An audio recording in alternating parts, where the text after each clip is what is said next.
মৃত্যুর সন্ধিক্ষণ আছেন বলা চলে। মানে খুবই জটিল অবস্থা। জুলাই বিপ্লবকে যারা ধারণ করতেন, অর্থাৎ জুলাই বিপ্লবের যারা অগ্রগণ্য ভূমিকা পালন করেছেন তার মধ্যে ওসমান হাদি অন্যতম। এবং জুলাই বিপ্লব পরবর্তী সময়েও এই হাদি কিন্তু কোনো রাজনৈতিক দলে যোগ দেন নাই, কোনো চাওয়া পাওয়ার কিছুতে না থেকে তিনি কিন্তু এই জুলাই বিপ্লবের পক্ষে, জুলাই বিপ্লবকে ধারণ করে ক্রমাগত কথা বলে গেছেন এবং তার কথাবার্তা ছিল অনেক বেশি স্ট্রেইট কাট, সরাসরি কথা তিনি সরাসরি ভাবেই বলেছেন। মাঠে যেমন ছিলেন এবং সেই মাঠেই তিনি ছিলেন। তো সেই হাদির উপরে যেই প্রাণঘাতী হামলা, পাশের একটা মোটরসাইকেলে এসে চলন্ত গাড়ি থেকে নিখুঁতভাবে তাকে টার্গেট করে গুলি করা হয়েছে গতকাল দুপুরে বাংলাদেশ সময়ে 2:30টার দিকে। তো এই বিষয়টা নিয়ে আমরা একটু কথা বলবো যে জুলাই বিপ্লবীরা কতটুকু নিরাপদ, হাদির উপরে এই হামলার পেছনের কারণ কি কি হতে পারে, এই ক্ষেত্রে ইউনূসের ব্যর্থতা কি, এই ক্ষেত্রে গোয়েন্দা ব্যর্থতা কি, যে প্রসঙ্গগুলো আসছে এই বিষয়গুলো নিয়ে আমার সঙ্গে কথা বলতে যোগ দিচ্ছেন আমার চ্যানেলের নিয়মিত অতিথি, আপনাদের অত্যন্ত প্রিয় মুখ মেজর সুমন আহমেদ, সাবেক সেনা কর্মকর্তা এবং রাজনৈতিক বিশ্লেষক। সুমন ভাই, আপনাকে স্বাগত জানাচ্ছি আজকের অনুষ্ঠানে। জি, আসসালামু আলাইকুম। জি, ওয়ালাইকুম আসসালাম। সুমন ভাই, আপনাকে ধন্যবাদ যে আপনি অত্যন্ত শর্ট নোটিসে আমার সঙ্গে যোগ দিলেন। কিভাবে দেখেন এই যে জুলাই বিপ্লবের সুবিধাভোগী সরকার কিন্তু রাষ্ট্র ক্ষমতায়, মানে সবাই কিন্তু জুলাই বিপ্লব বেচেই খাচ্ছে। কিন্তু ওই যে জুলাই বিপ্লবের গ্রাফিতি, শহীদদের বিভিন্ন ছবি দেখবেন যে ডক্টর ইউনূস ফেরি করে বেড়াচ্ছে বিভিন্ন রাষ্ট্রদূতের কাছে, বিভিন্ন দেশে যেখানেই যাচ্ছে বই একটা নিয়ে যাচ্ছে, বই একটা নিয়ে যেমনি করে তুলে দিচ্ছে। মানে জুলাই বিপ্লবটা বেচতেছে এই সরকার, কিন্তু জুলাই বিপ্লবীদের যে নিরাপত্তার যে জায়গাটা, সেই জায়গাটাই কিন্তু উদাসীন। আমি যদি বলি যে ওসমান হাদি কিন্তু গত কয়েকদিন ধরে বলছিল যে তাকে বিভিন্ন নাম্বার থেকে তাকে থ্রেট করা হচ্ছে, তাকে পরিবারের উপরে থ্রেট আসছে, এটা কিন্তু গোয়েন্দা সংস্থা জানে, কোনো পদক্ষেপ কিন্তু নাই। তার চেয়েও বড় কথা হচ্ছে, আলোচনার শুরুতে আমি আপনাকে আওয়ামী লীগের একটা টেলিগ্রাম যে কনভারসেশন গুলা হয় তাদের ষড়যন্ত্রের, সেই জায়গাটা একটু শোনাতে চাই।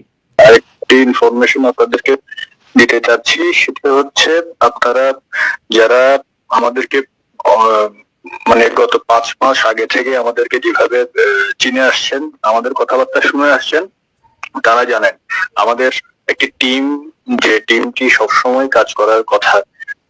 আপনাদের সুবিধার্থে আমি ওই ইনফরমেশনটা দিচ্ছি। আগামী 11 তারিখ থেকে আমাদের যে টিম, যে কি বলবো, ওয়েল ট্রেন যে টিম আমাদের কেজিবি, আমি নাম সহ বলে দিয়েছি, সেটি অ্যাক্টিভ হবে আগামী 11 তারিখ থেকে। আমাদের অলরেডি বাংলাদেশে পুশিং করা শুরু হয়েছে। তো আপনাদের ঘাবড়ানোর কোনো কিছু নাই, এবং আপনারা যেটা চিন্তা করছেন তার চাইতেও অনেক বেশি আকারে আমরা মানে আমাদের জায়গা থেকে সে প্রস্তুতি অলরেডি শুরু হয়েছে। তো সুমন ভাই, আপনি বুঝতে পারছেন একদম সুনির্দিষ্ট ভাবে তারা কিন্তু বলছে, কিন্তু 11 তারিখ মেনশন করে বলছে, এবং তারা বলছে এটা তাদের থার্ড ফেজ। হাসিনা যে হুমকি দিয়ে যাচ্ছে ইন্ডিয়া থেকে, এখন তারা বলছে এটা পুশিন হচ্ছে, বাইরে থেকে অস্ত্র ঢুকছে বা সন্ত্রাসী ঢুকছে। তো এর পরেও কিন্তু আমরা কিন্তু সরকারের বা গোয়েন্দা সংস্থার কোনো তৎপরতা দেখি নাই। তো আপনি কি মনে করেন কারা করলো, ব্যর্থতাটা কোথায়, আপনার বিশ্লেষণ কি? ব্যর্থতার জায়গাটা একটা রাষ্ট্রে যখন কোন এই ধরনের কোনো মর্মান্তিক ঘটনা ঘটে, আমি আল্লাহর কাছে অবশ্যই দোয়া করছি যে উনি হাদিকে আমাদের মাঝখানে রাখবেন এখন, এবং যেই সংগ্রামটার জন্য, যেই বিপ্লবের জন্য হাদি সব থেকে সোচ্চার ছিলেন, সেটার একটা পরিণতির ক্ষেত্রে আমরা তো অবদানটা দেখতে পাবো। সে কারণে এটা মর্মান্তিক যে এখানে একটা হামলা হয়েছে। সরকার যে কোনো সময় এই ধরনের ঘটনার জন্য তাকে দায় নিতেই হয়। প্রথম কথা, এখানে সরকারকে দায় নিতে হবে। এখন জিনিসটা আসি প্রথমে, কারা এটা বা কি কারণে করতে পারে। আপনি যে জিনিসটা বলছেন, দেখেন, প্রথম একটা জিনিস, এই হাদি গুলিবিদ্ধ হবার পরে প্রথমে যে জিনিসটা বারবার উঠে আসছিল সেটা হচ্ছে যে বিএনপি এটা করছে, বা তার নির্বাচনী প্রতিপক্ষের নাম আসছিল, তারা করছে, এই ধরনের জিনিসপত্র। দেখেন, এই জিনিসটাতে একটা সম্ভাবনা কি, হাদি যথেষ্ট জনপ্রিয় ছিলেন, কিন্তু তার জায়গায় সেই ঢাকা ৮ আসনে মির্জা আব্বাস ছিলেন বিএনপি থেকে মনোনীত, প্রাথমিকভাবে মনোনীত প্রার্থী। এবং সাধারণ একটা হিসাবে, যুক্তি হিসাবে কেউ কখনো এই ধরনের জিনিস নির্বাচনী প্রতিপক্ষ করে না, করে একটা তৃতীয় পক্ষ। এবং সে জানতো অতটুকু ম্যাচুরিটি, ধরেন মির্জা আব্বাসের কিন্তু অনেক ক্ষমতা, সেই ক্ষমতা এখানে সে থেকেও ভয়ঙ্কর হয়তো কিছু করতে পারে, আমি জানি না, বাট এই ধরনের কাজটা খুব কাঁচা কাজ হয়ে যায়, এবং এই ধরনের কাঁচা কাজ সে বা তার লোক করবে না, বা বিএনপি থেকে কেউ করবে না, এটা আমরা এটা স্বাভাবিকভাবে বুঝি। তাহলে কি জামাত, এনসিপি এমন কেউ জিনিসটা করতে পারে? দেখেন, সে সব নির্বাচনে সবার প্রার্থী আছে, বাট কেউ কখনো নির্বাচনের এলাকায় একজন নির্বাচনে প্রতিদ্বন্দ্বীকে এই ধরনের আঘাত করা বা তাকে হত্যা ষড়যন্ত্র করা মানে কিন্তু তার পপুলারিটি বাড়ায় নিয়ে যাওয়া, এবং যারা এটা করছে তার বিরোধী যারা আছে তারা সবাই অ্যাকচুয়ালি নিচে নেমে যায়, তখন সেই ক্যালকুলেশনও আসে না। দেন আসে আপনি যে টেলিগ্রাফ কনভারসেশনটা আমরা শুনলাম, এটা কিন্তু 9ই ডিসেম্বর, আজকে থেকে 3 দিন আগের। তো সেটা আওয়ামী লীগের লোকজন আপাত দৃষ্টিতে তারা করেছে, এবং দেখেন আমরা বাইনাও যতটুকু এখনো 100% সমর্থিত না, এখানে পুলিশ থেকে যে আইডেন্টিফিকেশন আসছে যারা এটার সাথে জড়িত ছিল, যে দুইজন, তারা দুইজনই হচ্ছে ছাত্রলীগের নেতা অথবা কর্মী, দুইটা এলাকার। তো তারা যেভাবে বলছে, যেভাবে এই জিনিসটা চায় তারা করতে, এই জিনিসটা একটা প্ল্যানের মধ্যে আছে। ঢাকা এবং চট্টগ্রামে তারা এই ধরনের জিনিসগুলো, অনেকগুলো জিনিস করবে। এখন সেই হিসাবে জিনিসটা কিছুটা মিলে যায়। আবার আমরা যদি আরেকটু চিন্তা করি, যে আমরা তো গত 1 বছর ধরে দেখে আসছি যে আওয়ামী লীগ বলে যে তারা নির্বাচন চায়, নির্বাচন বিঘ্নিত হোক, এই ধরনের কিছু চায় না। তো তার মানে জিনিসটা কি? মানে এটা তো যারা করছে তারা জানে যে এই ধরনের নির্বাচনের সময় এই ধরনের নাশকতা, সন্ত্রাসী হামলা, প্রাণঘাতী হামলা, এই জিনিসগুলা নির্বাচনকে বানচাল করার বা নির্বাচনকে পিছায় দেওয়ার একটা কাজ হইতে পারে, সেই দিকে যাইতে পারে। তো আওয়ামী লীগ তো সেই জায়গায় হাঁটবে না, কারণ আমরা তো শুনছি তারা নির্বাচন চায়। না, সুমন ভাই এখানে একটু যে জায়গাটা আছে, ধরেন আওয়ামী লীগ কিন্তু তাদেরকে সহ নির্বাচন চায়, মানে ইনক্লুসিভ নির্বাচন চায়। তো আওয়ামী লীগের মনে কিন্তু এই ভয়টাও আছে যে একবার যদি নির্বাচন হয়ে যায়, একটা রাজনৈতিক সরকার যদি চলে আসে ক্ষমতায়, তাহলে তাদের ফিরে আসার পথ আরো কঠিন হয়ে যাবে, এমন একটা ভাবনা আছে। কিন্তু জি, আমি এক্স্যাক্টলি এই পয়েন্টটাতে আসছিলাম, যে আমরা এতদিন শুনে আসছি, বাট এখন কিন্তু সিনারিও ইজ লিটল ডিফারেন্ট। সেখানে আমরা দেখতে পাচ্ছি যে আওয়ামী লীগ যে নির্বাচনটা চাচ্ছে বা যেটার কথা বলে, এইটা সে কল্পনা করে নাই। সেখানে তার অংশগ্রহণের একটা সে সুযোগ চাচ্ছিল, সেই সুযোগ অনুযায়ী বা সেটা তো এখন সে দেখতেছে না। তার মানে আওয়ামী লীগও কিন্তু এই পর্যায়ে যায় যে সে নির্বাচনটা বানচাল করার জন্য বা প্রার্থীর উপরে হামলা করার জন্য সে চেষ্টা করতে পারে। সেখানে তার মানে আমি 50% আওয়ামী লীগকে বা তার সংশ্লিষ্টতা আনতে পারি। এর বাদে 100% অ্যাকচুয়ালি কাকে আনতে পারি, যারা অ্যাকচুয়ালি এখানে এক ঢিলে 2 বা 3 পাখি মারতেছে, সেটা আমি আনবো। আমরা জানি একটা অংশ আছে দেশের ভিতরে কাজ করতেছে, যাকে অনেক সময় অনেকে ডিপ স্টেট বলে, মানে হয় সরকার বা প্রশাসনের ভিতরে একটা প্রশাসন, যারা চায় যে এখন নির্বাচন হবে না। 2 নাম্বার, তারা চাচ্ছে যে না, দেশে একটা নৈরাজ্যের পরিবেশ তৈরি হোক এখন, যে পরিবেশের ধোয়া তুলে তারা বলতে পারবে দেশে নির্বাচন অনুষ্ঠানের কোনো সুযোগ নাই। এখন এটা তারা কিভাবে চাচ্ছে দেখেন, এই যে আজকে ওসমান হাদির উপরে যে আক্রমণটা হলো, সেটাতে হচ্ছে কি, এক হচ্ছে নির্বাচন আইন শৃঙ্খলার পয়েন্ট অফ ভিউতে নির্বাচন অনুষ্ঠান করার জন্য এখনো দেশ পুরোপুরি তৈরি না, সেই জিনিসটা এস্টাবলিশ করা।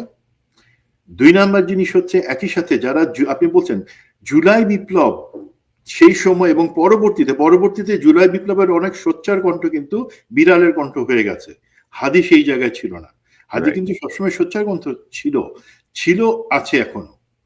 তো সেই ধরনের কণ্ঠগুলাকে একটা হামলা করে বাকিদেরকে বুঝানো যে জুলাই বিপ্লবের সাথে যারা আছো তারা সাবধানে থাকো।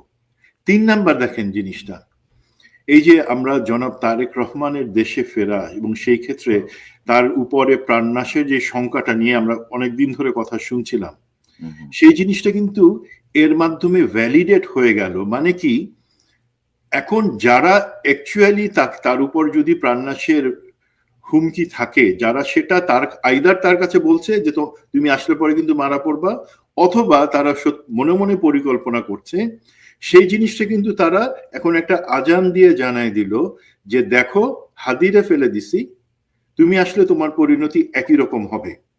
তো এটা যারা করতে চাচ্ছে, আপনারা জানেন একটা আমাদের ধারণা আছে যে আমাদের মধ্যে যে অস্থিরতা, আশঙ্কা, সেগুলা আমরা আশা করছিলাম যে জনাব তারেক রহমান যদি বাংলাদেশে আসেন সেই আশঙ্কা অনেকটাই কেটে যাবে, দেশ নির্বাচনের দিকে হাঁটবে এই জায়গাগুলা। সুতরাং যারা নির্বাচনটা চায় না এখন হোক, যারা চায় নির্বাচন যদি হয়ও সেক্ষেত্রে আমাদের জুলাই বিপ্লবের যারা অগ্রসৈনিক তারা যাতে নির্বাচনের টিকেটে না থাকে সেইটা, এবং একই সাথে একটা মেসেজ দেওয়া যে তারেক রহমান আপনি আসবেন না, যদি আসার সাহস করেন আমরা আপনাকে আঘাত করার সক্ষমতা রাখি। এই কারণে যদি কেউ করে, সেটা তো বিএনপি করবে না, সেটা জামাত করবে না, কিছুটা অংশ আছে আওয়ামী লীগের, আর 100% হচ্ছে আমাদের দেশের ভিতরে আমরা যাদেরকে বলি ডিপ স্টেট, তাদের করার সম্ভাবনা আছে, এবং এই ক্ষেত্রে তারা এই 3টা গোল অ্যাচিভ করার চেষ্টা করছে, সেটা হচ্ছে আমার ধারণা। এখন এই ক্ষেত্রে আমাদের কি করা উচিত না উচিত সেটা আমরা পরে আলোচনা করতে পারি।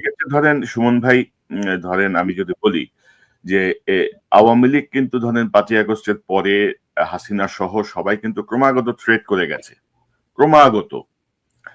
তারপরে ওসমান হাদি গত কয়েকদিন ধরে কিন্তু তার ফেসবুক স্ট্যাটাসের মাধ্যমে জানাচ্ছে যে তাকে কিভাবে থ্রেট করা হচ্ছে।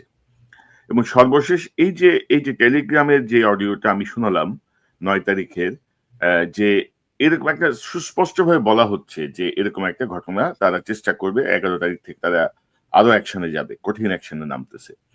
তো আমাদের ধরেন ডিজিএফআই আছে, এনএসআই আছে, ডিবি আছে, এসবি আছে, এদের কাজটা কি?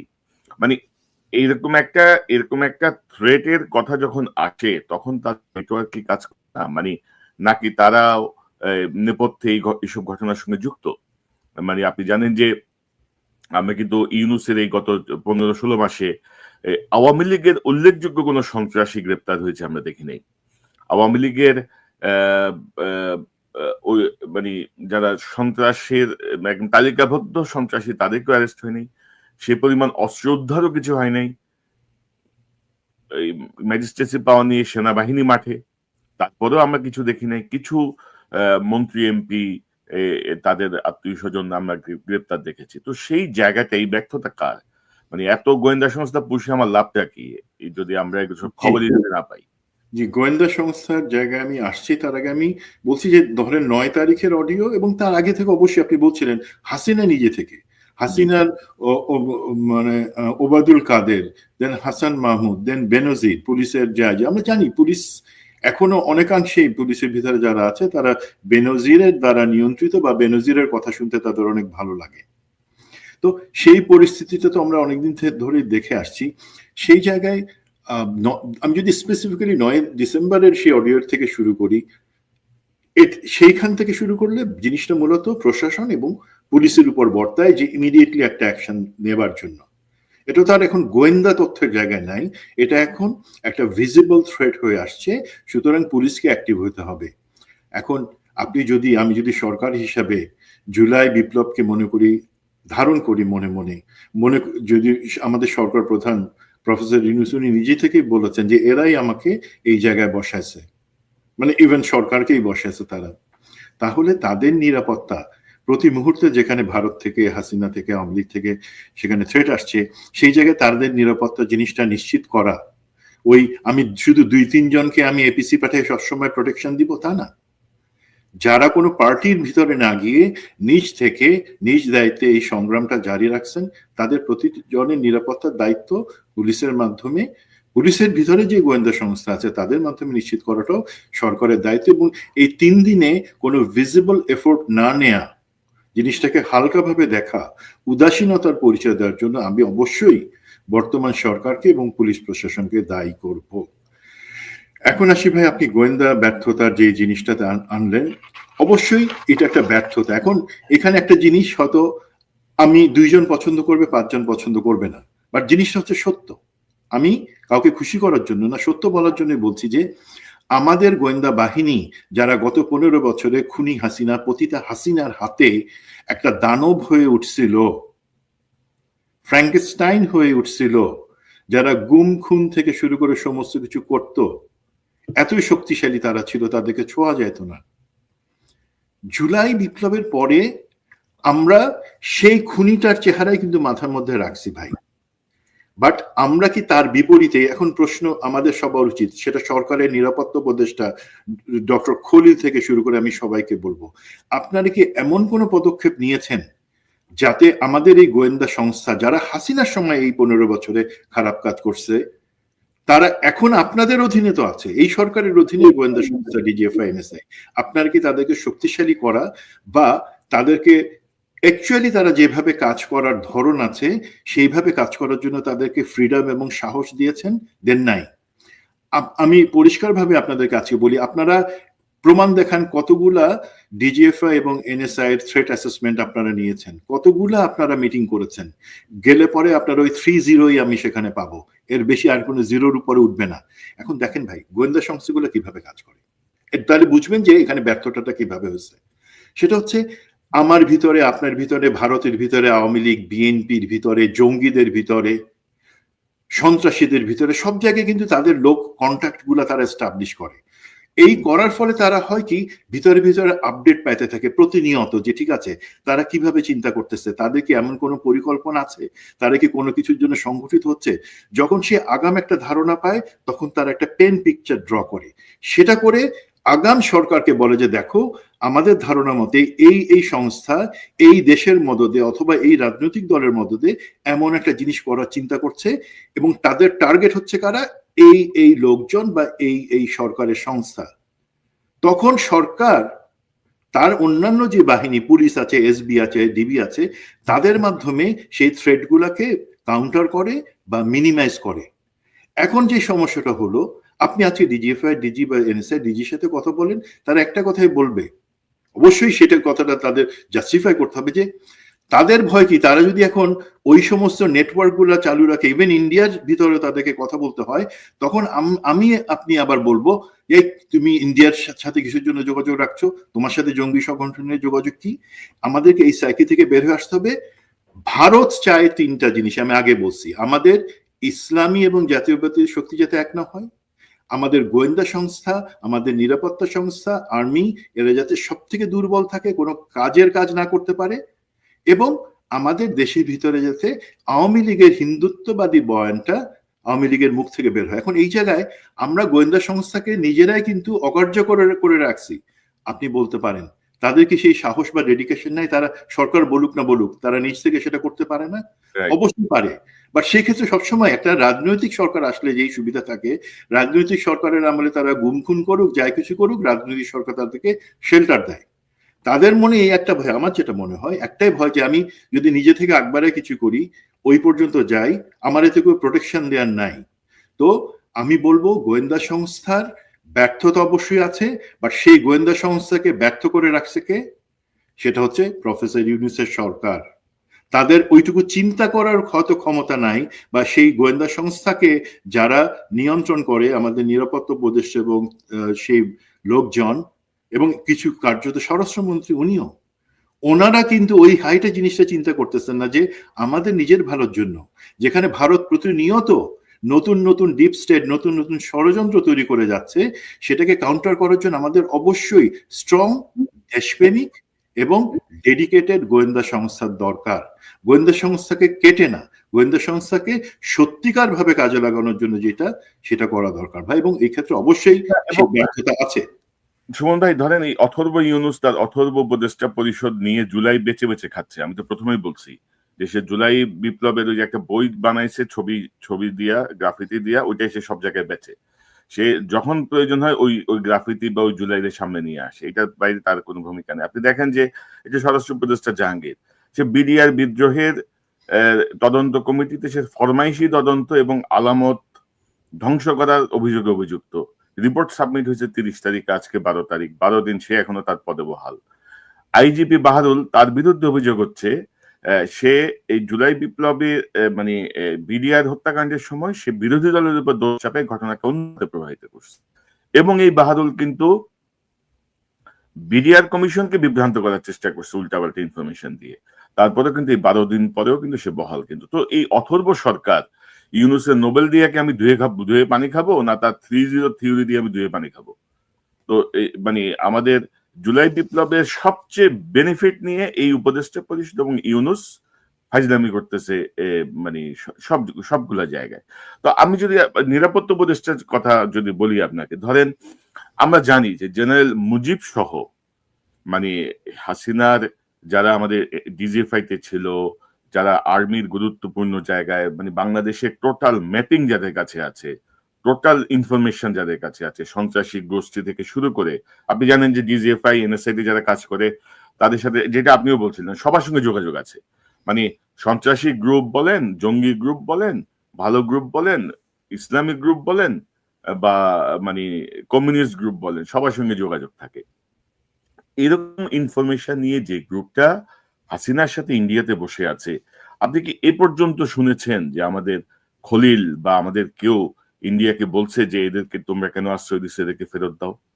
হাসিনার ক্রমাগত থ্রেটের পরে কি তারা ইন্ডিয়াকে না বলুক, আন্তর্জাতিক মহলও কি তারা বলছে যে পার্শ্ববর্তী রাষ্ট্র থেকে আমার দেশকে অস্থিতিশীল করার, ইনসাইটমেন্ট ক্রিয়েট করার চেষ্টা চলছে, সন্ত্রাসী কার্যক্রম চলছে? কোনো পদক্ষেপ কি দেখেছেন? আমাদের খলিল তো অজিত দোভালের সঙ্গে দেখা করার জন্য 2 দিন আগে লাভ দিয়ে চলে গেছে বেহায়ার মতো। ফলাফল কি আপনার? এখানে আমি যে জিনিসটা বলি, আপনি বলে ফেলছেন অলমোস্ট পুরাটা। এখানে আমি শুধু বলবো টেকনিক্যাল দিক থেকে দেখেন, ভারত সবসময় একটা বলার চেষ্টা করতেছে যে ইভেন যদি কেউ সাজাপ্রাপ্ত হয় বা কারো বিরুদ্ধে মামলা তদন্তাধীন থাকে, সে অবস্থায় সে তাকে মানে যদিও এক্সট্রাডিশন চুক্তি আছে, মানে বন্দি বিনিময় চুক্তি আছে, সেটার তারা দিতে পারবে না যদি সেটা রাজনৈতিক উদ্দেশ্য প্রণোদিত হয়। সেটা তারা দেয় না, বা পৃথিবীর অনেক দেশই দেয় না। এখন দেখেন আমাদের স্ট্র্যাটেজিটা কি হওয়া উচিত ভাই? ওনারা যাদের কথা বলতেছেন আমাদের সরকারের, ওনারা এত উঁচু মাপের মানুষ, আমার মতো ছোট মানুষ ওনাদেরকে স্ট্র্যাটেজি শিখাইতে যাব না। বাট সাধারণ আমার মতো মানুষও যদি এটা বুঝে, আপনারা কেন বুঝেন না? একটা হচ্ছে হাসিনা হইল গিয়া পচা রদ্দি মাল, ওকে ফেরত আনার থেকে ইম্পর্টেন্ট হচ্ছে আপনি যেটা বললেন, যাদের কাছে এমন তারা বিরোধী দল, আমাদের গোয়েন্দা সংস্থার ভিতরে রাষ্ট্রের নিরাপত্তা সম্পর্কিত অনেক সেন্সিটিভ ইনফরমেশন ওনাদের কাছে আছে, যেটা গত 15 বছর কি গত 54 বছরও অনেক চেষ্টা করেও বের করতে পারে নাই। সেই ইনফরমেশন তাদের কাছে আছে, কারা কোথায় অপারেট করছে। এগুলা আপনার তো সেফ সিকিউর করা দরকার। এবং আপনি সরাসরি ভারতকে বলতে পারেন বা ইন্টারন্যাশনাল কমিউনিটি, আমার হাসিনা দরকার নেই, তোমরা যদি মনে করো তার সাজা উদ্দেশ্য রাজনৈতিক উদ্দেশ্য প্রণোদিত, রেখে দাও, সে ভাত তাক খাক, আরো মোটা হোক, নো প্রবলেম। বাট যারা আছে বিভিন্ন বাহিনীর বা অন্য সংস্থার, যারা রাজনৈতিক কোনো পরিচয় নাই, তুমি তাদেরকে ফেরত দিতে বাধ্য। বিকজ সে শুধুমাত্র যে তার নামে মামলা চলতেছে তা না, সে একজন পলাতক, যার পাসপোর্ট নাই। তো সেই ক্ষেত্রে যদি বুদ্ধি থাকতো, হাসিনার চিন্তা বাদ রেখে এই যে যাদের কাছে সেন্সিটিভ ইনফরমেশন আছে, আজকে ভারত যদি চায় কোনো কিছু করবার জন্য, তাদেরকে খুব বেশি কষ্ট করতে হবে না। এবং আপনারা জানলে একটু আশ্চর্য হবেন, ভারতের মোস্ট অফ দ্য অপারেটিভস কিন্তু এখন ঘুমে আছে। বিকজ তারা জানে তাদের এখানে অপারেটিভস রাখবার থেকে ইম্পর্টেন্ট জিনিস তাদের নিজেদের দেশের ভিতরেই আছে। সেই ইনফরমেশন, সেই নলেজ, সেই অ্যাসেট তাদের কাছ থেকে তারা সবকিছু নিচ্ছে। এবং তাদের পক্ষে আমাদের যে কোনো, আমাদের সরকার প্রধান থেকে শুরু করে একজন যে রিক্সা চালায় জীবিকা নির্বাহ করে, তাকে পর্যন্ত তারা যদি হিট করতে চায়, সেটা তাদের কাছে এখন অনেক বেশি সহজ ভারতের পক্ষে। এখন এই জায়গাটাতে আমি বলবো, ওই আগের হাদির প্রশ্নতেই আমরা আসি।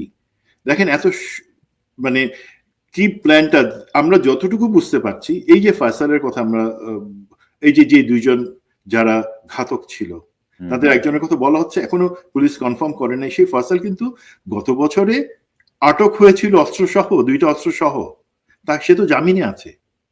সে আওয়ামী লীগের চিহ্নিত নেতা, আওয়ামী লীগের চিহ্নিত সন্ত্রাসী, সে কিন্তু আছে এখনো। সে তার বিরুদ্ধে সে আটক হওয়ার পরে র্যাবের দ্বারা, তারপরেও মামলা হওয়ার পরে সে জামিনে আছে। কেন আছে ভাই? আমি কাকে জিজ্ঞাসা করবো? বিচার বিভাগকে জিজ্ঞাসা করব, পুলিশকে জিজ্ঞাসা করব, সরকারকে জিজ্ঞাসা করব? আপনাদের মধ্যে থেকে একজন একটু অন্তত চোখের লজ্জা সেরে আমাদের সামনে এসে বলেন তো ভাই, এই ধরনের লোকজনকে আপনারা জামিন দিচ্ছেন কেন? তো এই জিনিসটা আর দেখেন ভাই, আওয়ামী লীগের লোকজন, এরা ছাত্রলীগ বা অন্যান্য কিছু, এটা আমি আপনি সবাই জানি। সরকারে যে আসে এরা হচ্ছে, এদের আসল পরিচয় এরা সন্ত্রাসী। এরা যেই সরকারি আসবে পরবর্তীতে তার মধ্যে জয়েন করবে। সুতরাং আমি যদি সেই দলীয় পরিচয় বা অন্যান্য কিছু ঊর্ধ্বে থেকে আমি মনে করি সন্ত্রাসী, তার জায়গা হচ্ছে জেলে অথবা ফাঁসির দড়ি, এর বাদে আর কিছু নাই। সেইভাবে যদি ডিল করা হয়, একটা সরকার যদি সেভাবে সক্ষম হয়, তাহলে আমরা এই ধরনের থ্রেট, আজকে হাদির উপর গেছে, কালকে কার উপর আমরা তো জানি না, সেই জায়গা থেকে আমরা পরিত্রাণ পাবো ভাই। সুমন ভাই, আমি যদি আপনাকে দেখাই, ধরেন এই একটা ছবি আমরা পেয়েছি, যে ছবিটায় দেখা যাচ্ছে যে হাদির পাশের এই ছেলেটাকে তারা টার্গেট পয়েন্ট আউট করছে। এবং আমি যদি দ্বিতীয় ছবিটা দেখাই, এই ছবিটায় দেখেন এই ছেলেটা, যেটা আমরা বলছিলাম যে সে র্যাবের হাতে অ্যারেস্ট হয়েছিল, র্যাব থেকে অ্যারেস্ট হয়েছিল, সেম ছেলে। তো এখন ধরেন আপনি এখন খোঁজ নিয়ে দেখেন যে এই জামিন কে দিচ্ছে, কে টাকা খাইছে, টাকা খাওয়া তো। এখন আমরা যে ইন্টারিম যাদেরকে বসাইছি, এদের মধ্যে 50% টাকা খায়, টাকা খাওয়া ছাড়া কোনো কাজ করে না। এদের ইঙ্গিতেই সবকিছু হচ্ছে, বিচারক নিয়োগ থেকে শুরু করে বদলি, জামিন, সবকিছু টাকা পয়সার সঙ্গে যুক্ত। তো এই জবাবটা কে দিবে? তো এখন ধরেন আমি খুবই কি বলবো, খুবই ডিপ্রেস এই টোটাল বিষয়টা নিয়ে। এবং ধরেন আরেকটা বিষয় যেটা বলতে চাচ্ছিলাম, ধরেন জেনারেল মুজিব থেকে শুরু করে আমাদের যে পুলিশের এসবি যে মনিরুল, এরা তো ইন্ডিয়াতে, এরা কিন্তু আদৌ বরখাস্ত হয়েছে কিনা সেটাও আমরা জানি না। আর বরখাস্ত হইলেও তো ধরেন একটা দেশের আর্মি বা পুলিশের, বিশেষত আর্মির একটা অফিসার এলপিআর এ অবসর নেওয়ার পরেও 3 বছর পর্যন্ত সে আর্মির আইনের আওতায় থাকে। জি। এবং এটা ইন্টারন্যাশনালি কিন্তু স্বীকৃত। ধরেন একটা ফোর্সের লোক যদি পার্শ্ববর্তী দেশে যে দেশটা আমার শত্রু দেশ বা যে দেশটা আমার ক্ষতি করতে চায়, এরকম একটা দেশে যেয়ে যদি আমার দেশে ইনসাইটমেন্ট ক্রিয়েট করে, সেই ক্ষেত্রে আমাদের সেনাবাহিনীর ভূমিকা কি? সরকার তো কিছু করতেছে না, সেনাবাহিনীর কোনো কার্যকর ভূমিকা পেয়েছেন আপনি? মুজিবের ব্যাপারে এখনো কি সিদ্ধান্ত নিচ্ছে সেনাবাহিনী? বা সেই জায়গায় আন্তর্জাতিক রুলটা কি হইতে পারে, আপনি কি কোন ধারণা আছে? না, এই ব্যাপারে আন্তর্জাতিক আইন কি সে ব্যাপারে আমার আসলে খুব পরিষ্কার ধারণা নাই। বাট আমাদের যে সেনাবাহিনীর কথা বলেন, সেনাবাহিনীর কাছে আমি জিজ্ঞাসা করেছিলাম, তাদের যে উত্তর হচ্ছে যে আমরা তো থেকে বরখাস্ত করে দিছি, সে তো আমাদের সেনাবাহিনীর কোনো পার্ট না, তারপরে সে কোথায় গেছে না গেছে সেই জিনিসটা আমরা জানবো কিভাবে? ভাই, এটা টেকনিক্যালি ওনারা বলতে পারেন যে কোথায় গেছে না গেছে, বাট আমরা তো ভিতর থেকে জানি যে আমাদেরকে অনেক সময় অনেক হাদিস শোনানো হয় যে তুমি এর আন্ডারে কেন এইভাবে কথা বলতেছো, তোমার তো সেই রাইট নাই, বিকজ তুমি অফিসিয়াল সিক্রেট অ্যাক্টের আন্ডারে আছো। আমরা যখন দরকার হবে তাদের আইনটা আমার মুখকে সেলাই করার জন্য বলবার, তখন তারা সেই আইন দিবে আমার উপর খবরদারি। আর যেখানে জেনারেল মুজিবকে পালায় না তো, তাকে জাস্ট হ্যান্ড ওভার করা হয়েছে ইন্ডিয়ার কাছে। রয়ের দাবি ছিল, ভাই আমরা তো আগামী 2-1 বছর তোমাদের বাংলাদেশে ওইভাবে অপারেট করতে পারবো না, তো আমাদের বাংলাদেশে তোমাদের সব থেকে যে ভালো ভালো অ্যাসেট গুলো আছে বা এজেন্ট আমাদের ছিল, তাদেরকে আমাদের এখানে মেহমান হিসেবে রাখো, আমরা তাহলে তাদের থ্রুতেই অনেক কিছু করতে পারবো। সেই জায়গাটাতে তারা পেয়ে গেছে।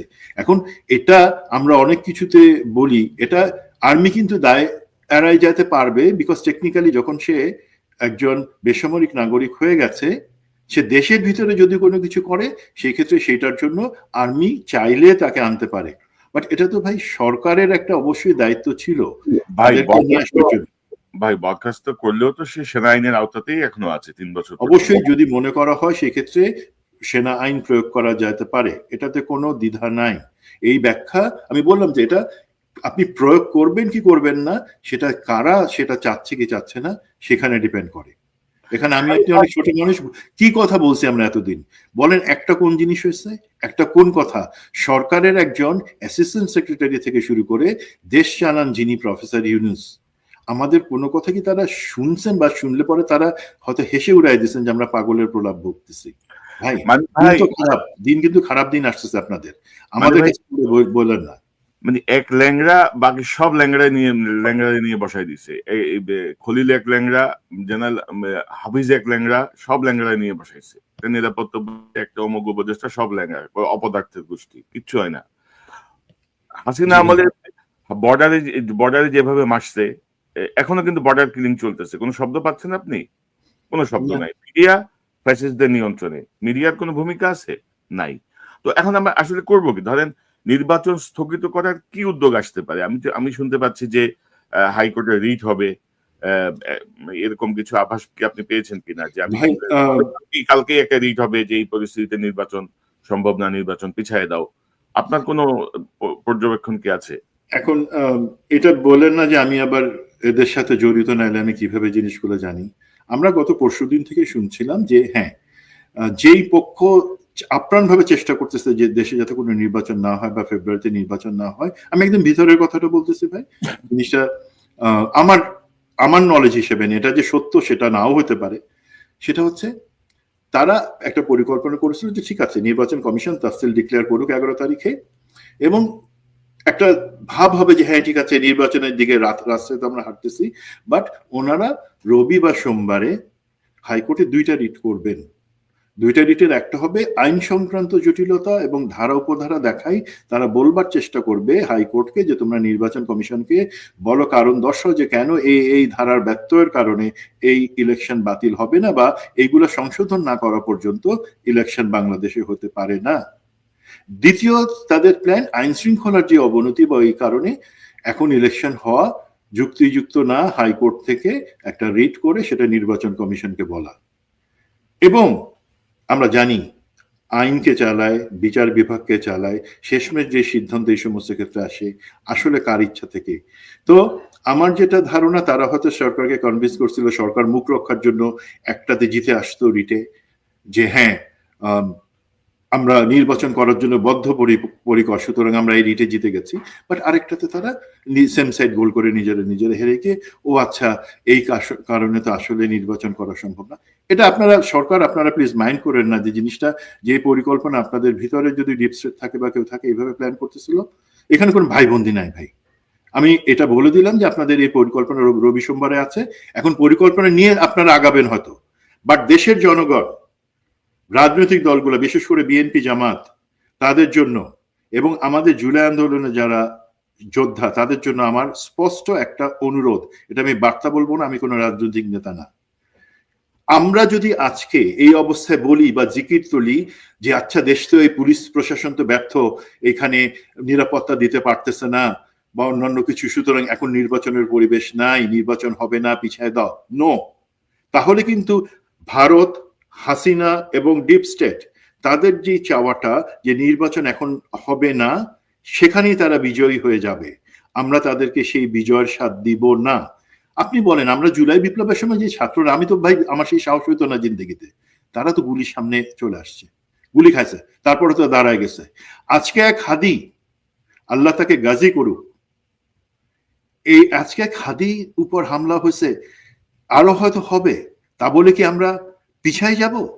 ভয় পেয়ে বলবো যে না নির্বাচন হবে না বলে তাদের অ্যাকচুয়ালি যেই পরিকল্পনা আছে সেটাকেই তারা বাস্তবায়ন করতে দিব? নো। আমাদের যে জিনিসটা আগেও বলছি, সমস্ত রাজনৈতিক দল, যদি সমস্ত না হয় অন্তত বিএনপি জামাত, তারা একটা জায়গায় এসে বলুক আমরা এর বিরুদ্ধে দাঁড়াচ্ছি, মাথা উঁচু করে আমরা এই ধরনের জিনিস হতে দেব না। আমাদের মধ্যে ঐক্য আছে, আমাদের মধ্যে অনৈক্য নাই। এবং যদি আল্লাহ করুক জনাব তারেক রহমান, আমি বিএনপি করি না ভাই, সুতরাং কথাটা আমি ওই সেন্সে বলছি, দেশের পক্ষ থেকে বলছি, জনাব তারেক রহমানের যদি সুযোগ হয় দেশে আসার জন্য, ঠিক আছে, খুব খারাপ কিছু হলে ওনার উপর আক্রমণ আসবে ভাই, সেই লেগাসি নিয়েই, সেই বীরত্ব নিয়েই তো উনি আরো 100 বছর বাঙালির মনে জেগে থাকবেন। একটা ঘোষণা দেখলাম 25শে ডিসেম্বর উনি দেশে ফেরার ঘোষণা দিয়েছেন। জি, বাট যখন ওনার এই জিনিসগুলো যখন ঘোষণা আসছে, বা গতকালকেই এটা ডিসিশন হয়েছে ভাই, তখনই তো আমরা দেখতেছি এই ধরনের ঘটনাগুলো হচ্ছে। তাকে সামনে দেখাইতে চাইছে যারা এর পরিকল্পনা, যারা চাচ্ছে উনি দেশে আসবেন না, বিএনপির ভিতরের একটা অংশ হতে পারে এবং ডিপ স্টেট, তারা এই ধরনের ঘটনা ঘটায় তাকে বলবার চেষ্টা করবে তোমার উপর। বাট উনি তো সাহসী মানুষ নিশ্চয়ই, আমি বিশ্বাস করি দেশের সব থেকে বড় রাজনৈতিক দলকে তিনি নেতৃত্ব দিচ্ছেন, ওনার নিশ্চয়ই সেই সাহস আছে, উনি আসবেন।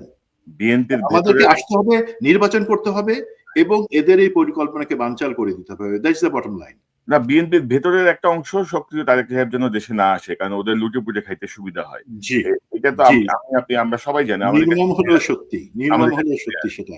তো এখন ধরেন যে আমি একটা প্রসঙ্গে একটু দেখাতে চাই যে ধরেন ইউনূস সাহেবে আর গালি দিয়ে কি করবেন? আপনি দেখেন এই যে আসিফ মাহমুদ সজীব ভুঁইয়া, যে আপনার ধরেন বিপ্লবের একটা সম্মুখ সারিতে ছিল, আসিফ মাহমুদ সজীব ভুঁইয়া এখন আর কোনো দলে জায়গা হচ্ছে না, কিন্তু সে এখন স্বতন্ত্র প্রার্থী হিসেবে দাঁড়াবে এই ঘোষণাটা দিছে। এবং আপনি যদি দেখেন যে তার ভেরিফাইড ফেসবুকে সে একটা ভিডিও বিবৃতি দিচ্ছে, আমি যদি বিবৃতি থেকে একটু পরে শোনাই।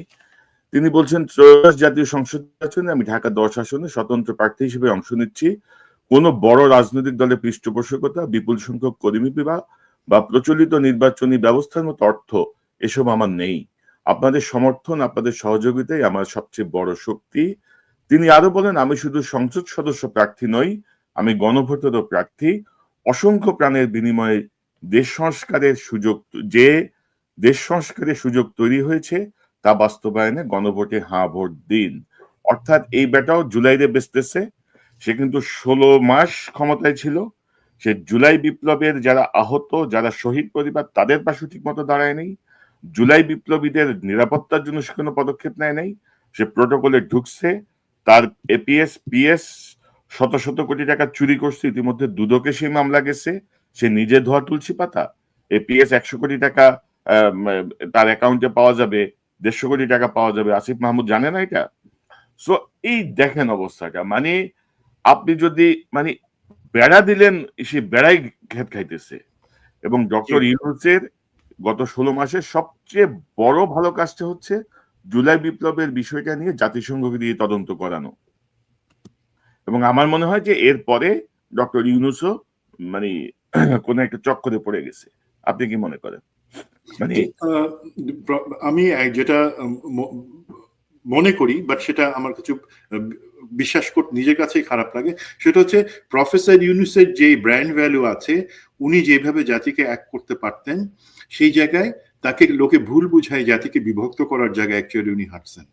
যেটা আমরা দেখতে পাই ঐকমত্য কমিশনে মুনির হায়দারের মতন লোক, যে চিহ্নিত ভারতীয় এজেন্ট, রয়ের এজেন্ট, তাকে দিয়ে কিভাবে দেখেন, আমরা কিন্তু ঐক্যমত্যে শেষ পর্যন্ত আসতে পারি না। ইভেন জুলাই সনদটাও কিন্তু শেষ পর্যন্ত একটা ছেঁড়া খোড়া, একটা কাটা ছেঁড়ার একটা জুলাই সনদ হয়েছে। তো এই জায়গায় প্রফেসর ইউনূস অবশ্যই উনি আত্মসমর্পণ করেছেন। ওনার মতন ভালো লোক, যোগ্য লোক আত্মসমর্পণ করেছেন। এটা আমাদের জন্য শুধু লজ্জার ব্যাপার না, আমাদের ভবিষ্যতের জন্য সেটা একটা অশনি সংকেত। এবং এই জায়গায় আমি অবশ্যই মনে করব যে আমরা কাকে বিশ্বাস করব না।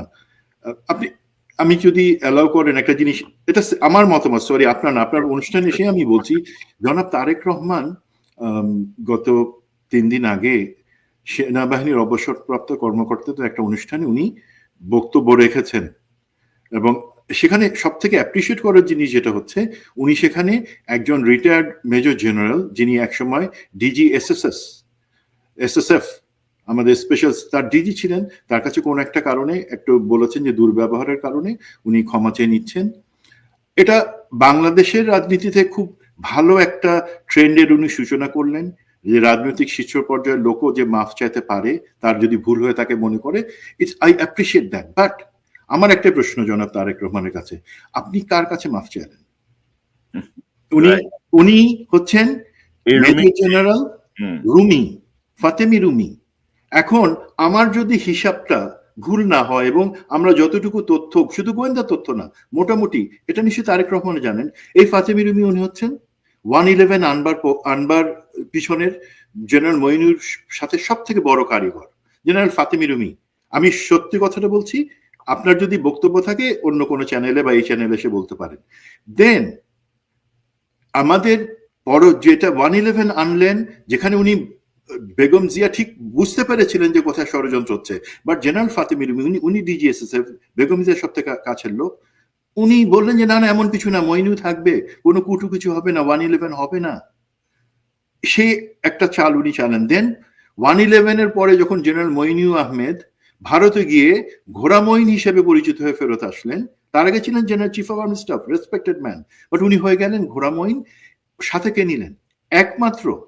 একমাত্র মিলিটারি পার্সন হিসেবে ডিজিএসএসএফ গেল ওনার সফর সঙ্গী হয়ে 2008 সালের ফেব্রুয়ারিতে। ভাই ডিজিএসএসএফ প্রোটোকল হিসেবে প্রেসিডেন্ট বা প্রাইম মিনিস্টার ছাড়া অন্য কারোর সাথে ভিজিটে যাইতে পারে না।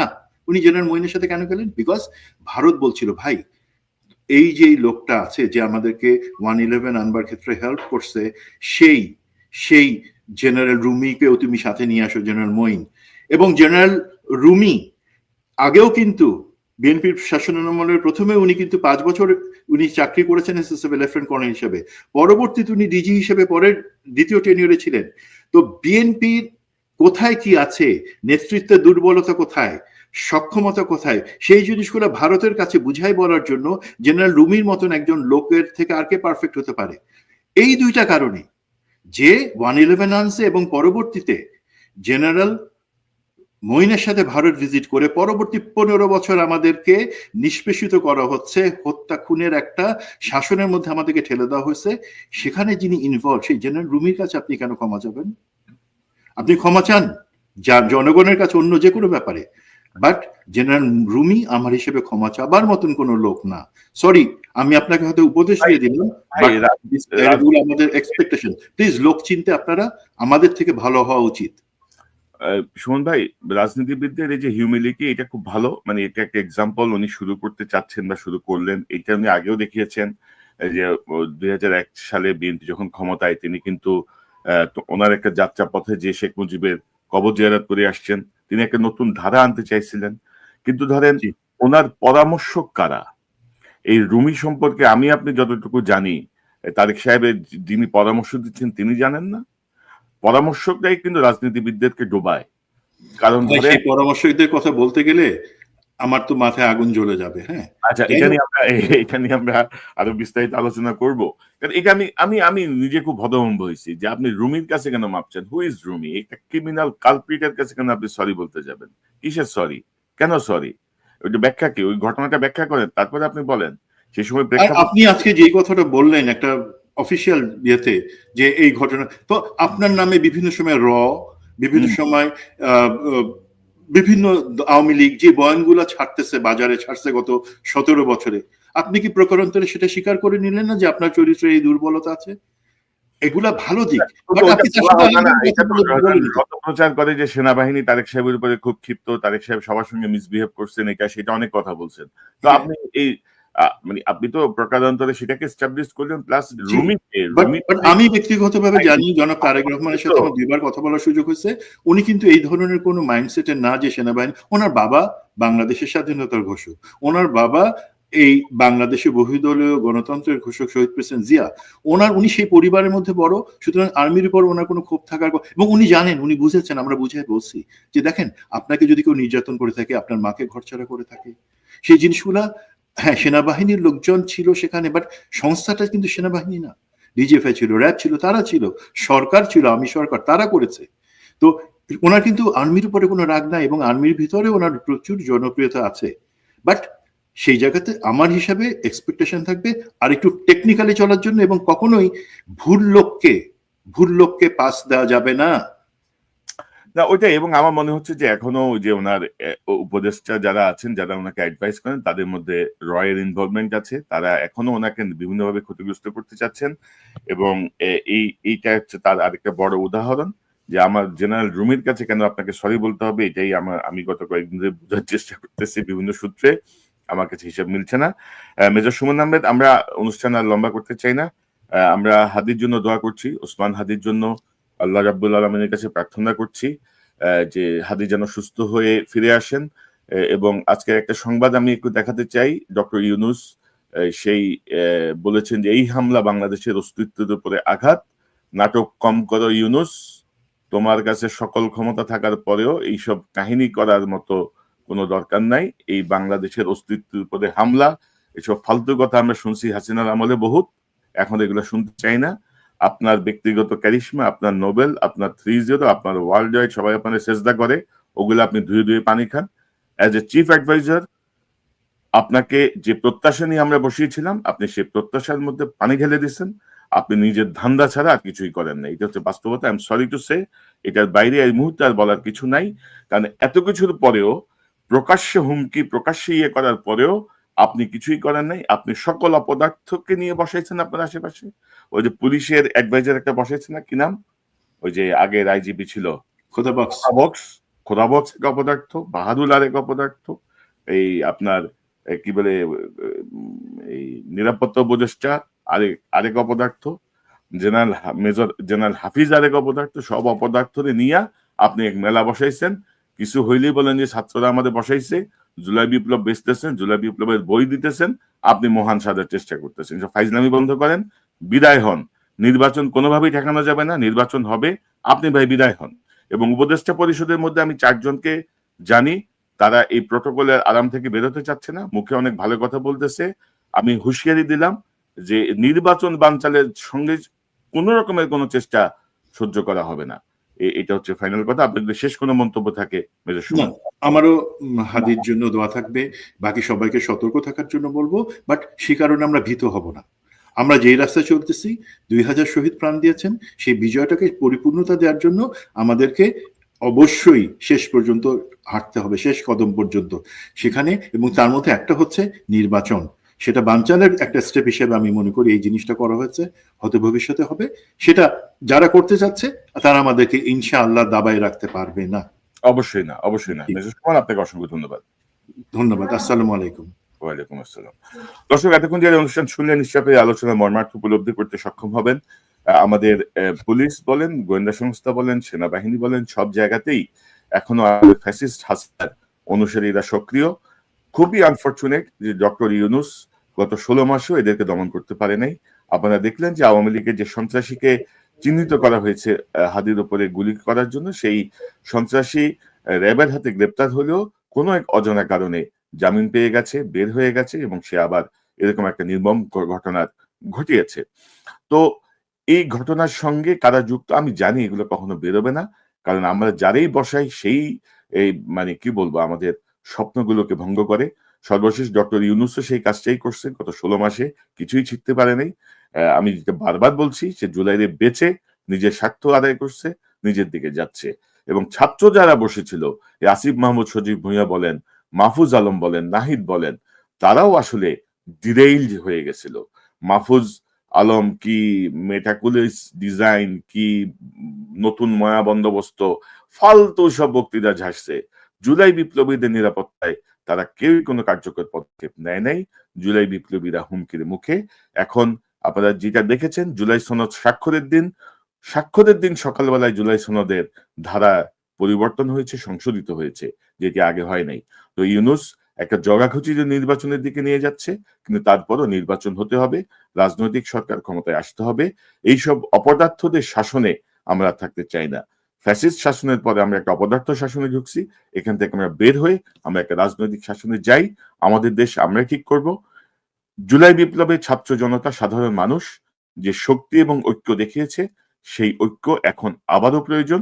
এবং হাসিনার ফ্যাসিস্ট গ্রুপ যারা এখনো হাসিনা লেজ তুলে পালিয়ে যাওয়ার পরেও ভাবছে যে হাসিনা আবার ফিরে আসবে, তাদের আবার সুদিন আসবে, তাদের জন্য এই ছাত্র জনতার এই গ্রুপটাই সবচেয়ে বড় ভয়ঙ্কর থ্রেট। আমার মনে হয় না তারা নানা রকমের অস্থিরতা তৈরির চেষ্টা করতে পারে, কিন্তু বাস্তবে তারা সফল হবে। আমরা পর্যবেক্ষণ করছি। আবারও ওসমান হাদির জন্য মহান রাব্বুল আলমিনের কাছে প্রার্থনা করি, হাদি যেন সুস্থ হয়ে ফিরে আসেন আমাদের মাঝে। দেশবাসীর কাছে আমরা